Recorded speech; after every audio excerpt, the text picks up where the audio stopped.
Hello everyone, I welcome you all to this part 3 of discussion on Raja Rao's famous novel The Serpent and the Rope. Today we will talk about the transcendence, the title and the ending of the novel.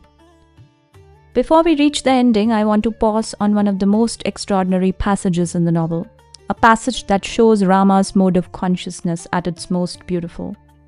He's returning from India to France, passing through Paris at midnight, and he wanders alone by the river Seine until dawn.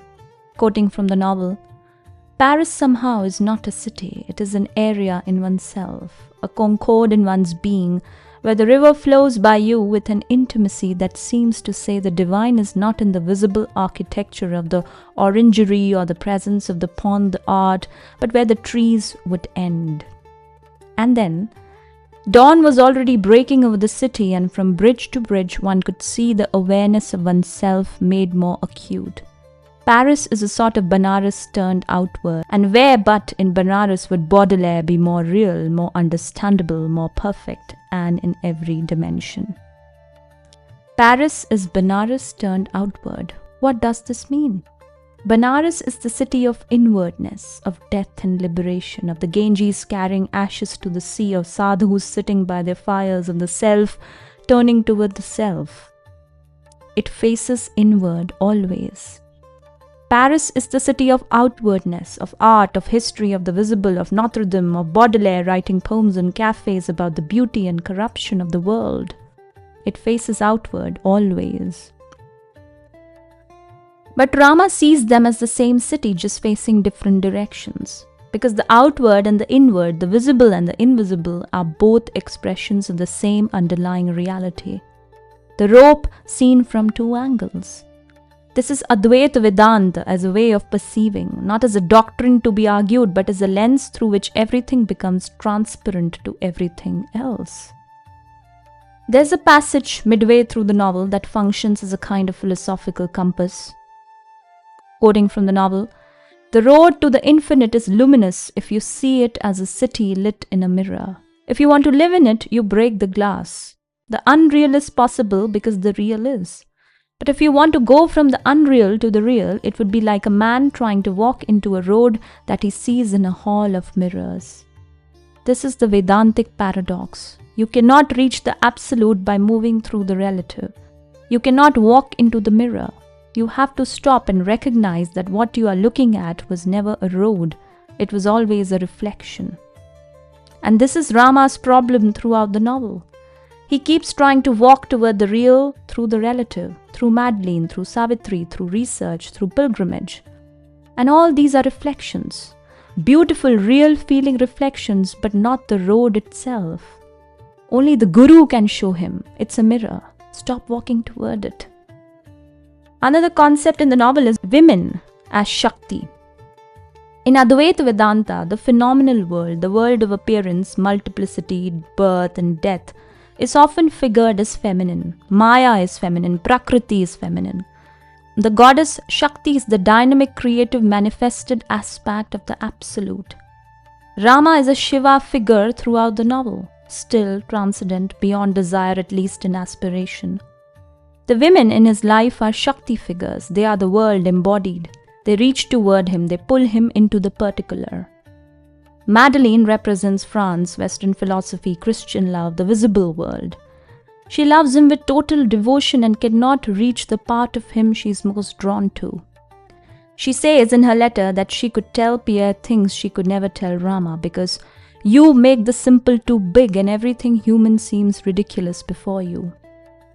This is not a criticism, it is a precise observation.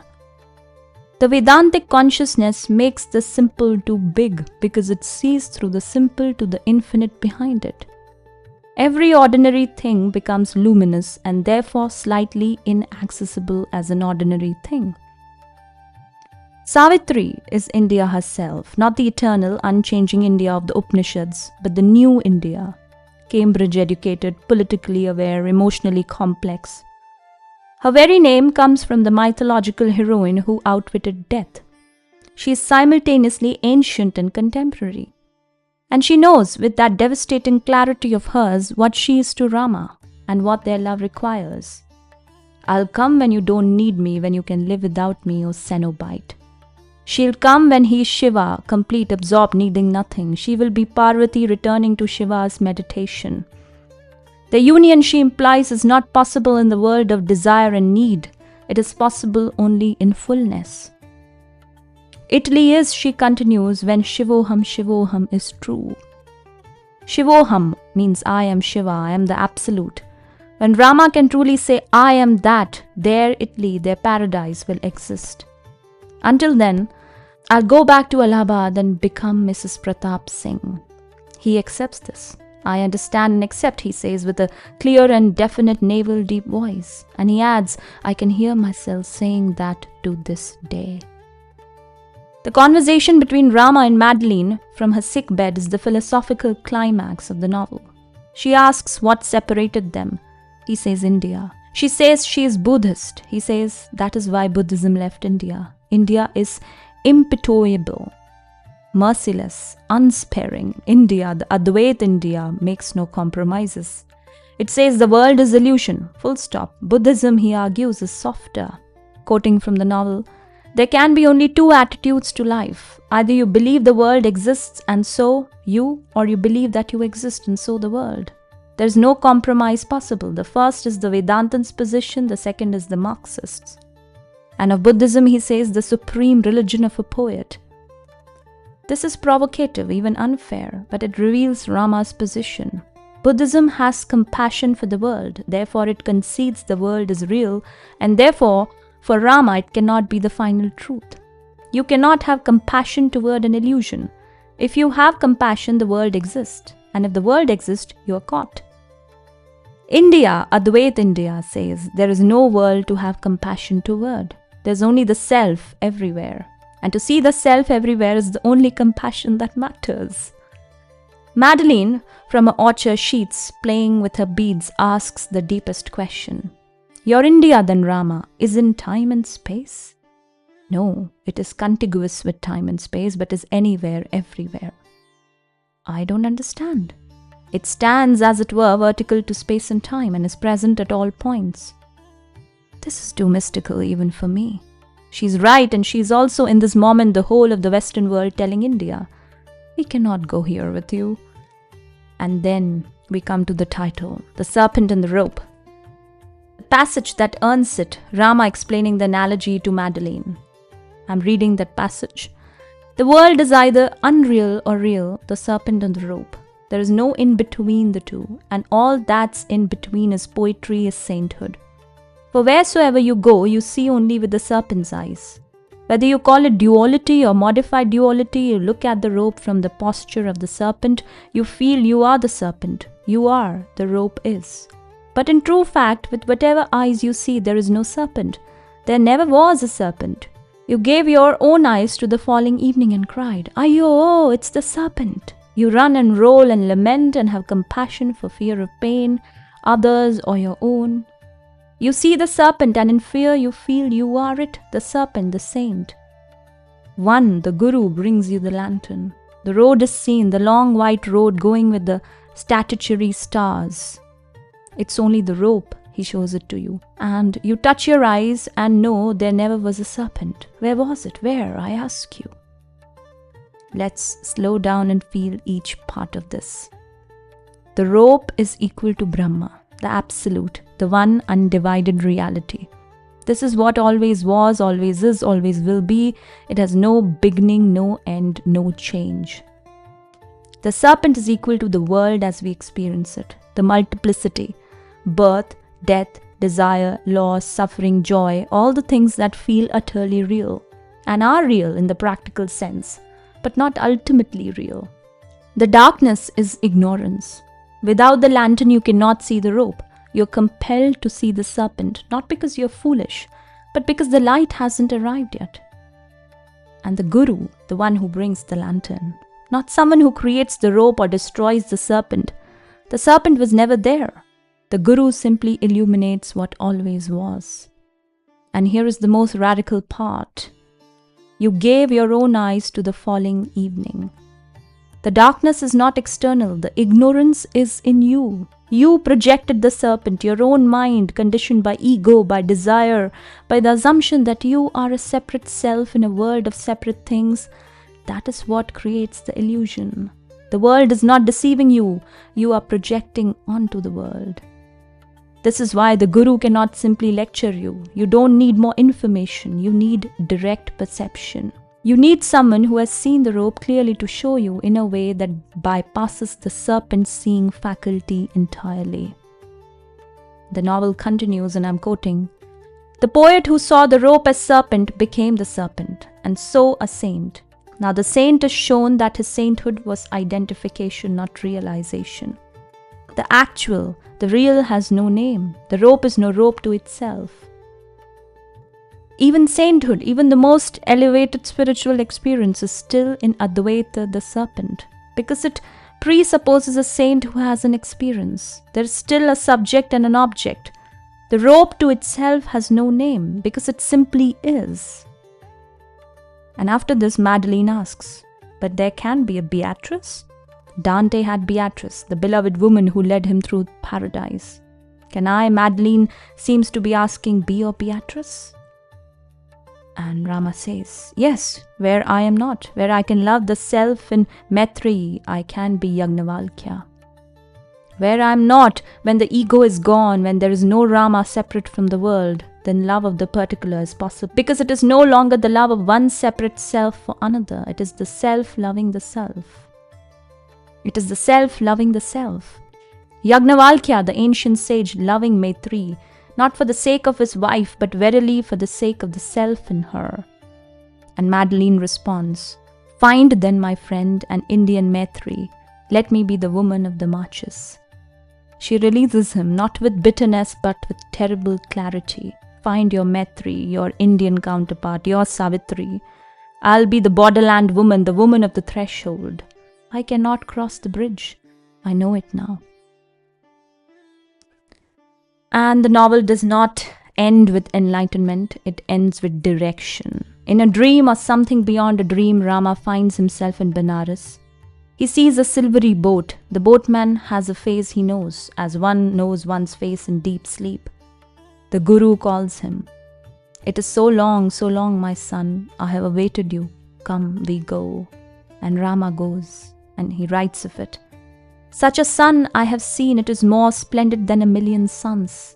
It sits on a river bank, it sits as the formless form of truth. It walks without walking, speaks without talking, moves without gesticulating, shows without naming, reveals what is known. To such a truth was I taken, and I became its servant. I kissed the perfume of its holy feet and called myself a disciple. And then in the final passages, he tells little Vera, George's and Catherine's baby, what he cannot quite tell the adults, because Vera, with her 7 months, understands. Truth is to be recognized when told, as the beauty of a flower is recognized. Truth has such a perfume too. When I go into Vera's room, she smiles, and her little eyes know who I am. She sees beyond me. She sees beyond him. The baby sees through Rama to what Rama actually is. Not the wandering scholar, not the divided husband, not the orphan, but something beyond all that, the rope. And he announces to himself and to Vera, I have no Benares now, no Ganga, no Jumna. Travancore is my country. Travancore my name. Lord, accept me, vouch that I be where I should.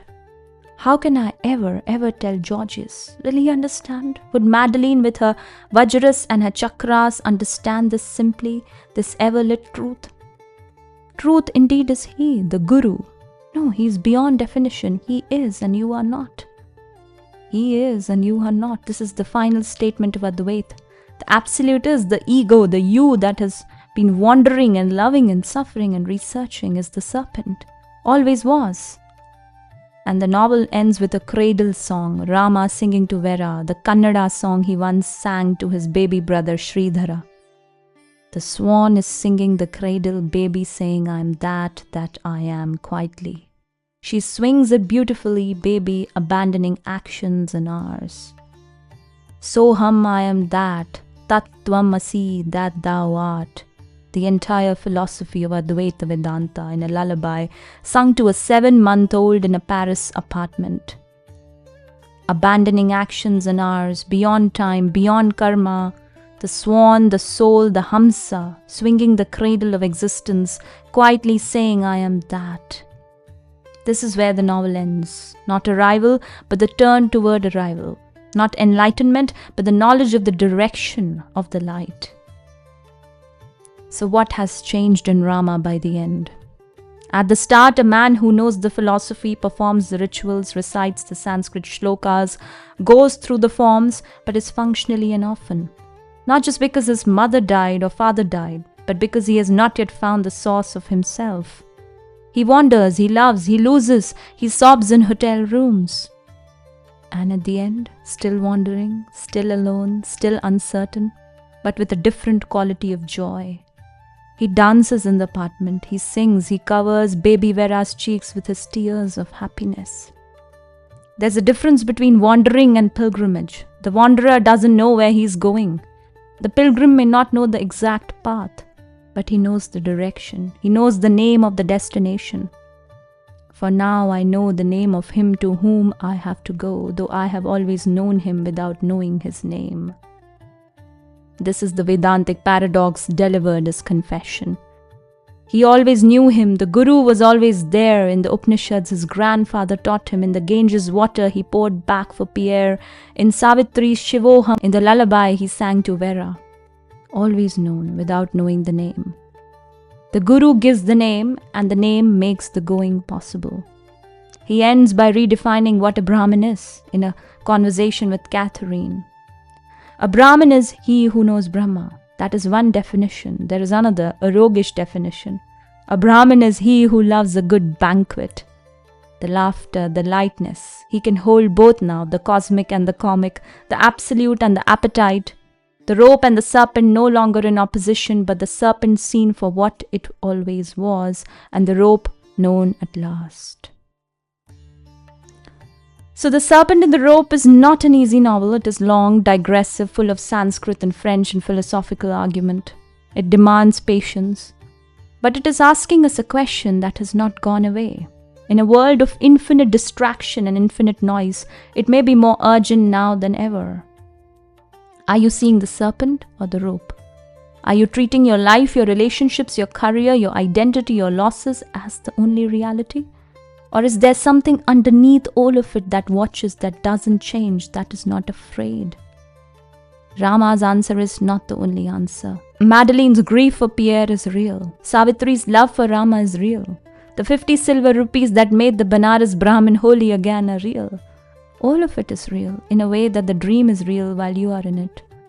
But underneath all of it, the rope is waiting.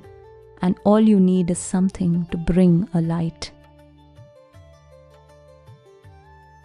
One last thing before ending. The writing of the novel is itself a performance of its argument. Raja Rao writes English the way a Sanskrit-trained mind thinks, in long looping sentences that double back on themselves, using the dash to hold a thought inside another thought, accumulating qualifications not to evade but to approach truth more carefully.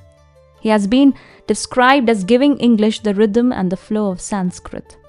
And when you read him aloud, especially the Banaras passages or the passages about the Himalaya, look at this. The whole of the Gangetic plain is one song of saintly sorrow, as though truth began where sorrow was accepted and India began where truth was acknowledged. So sorrow is our river, sorrow our earth, but the green of our trees and the white of our mountains is the affirmation that truth is possible. Truth is the Himalaya and Ganges humanity. You can hear it. It sounds like the Ganges, continuous, ancient, carrying everything, going somewhere you can't quite see. Rama says, tradition makes us anonymous. Tradition is the only past in us, contemporaneous with the future. When he writes this novel, he's not inventing, he is remembering. He's reaching back through generations of Upanishadic sages, through his grandfather Kitana, through the ashes on the river, through the veena playing to itself in the temple after evening song, and pulling all of that into the present moment. He's proving in every sentence that the rope was always there, even in the language. So thank you for watching. If the conversation helped you see the novel differently, please share it, subscribe, and leave a comment. And if you want to go deeper into Advait Vedanta or into other texts in this tradition or into Raja Rao's other novels, let me know in the comments. Bye-bye.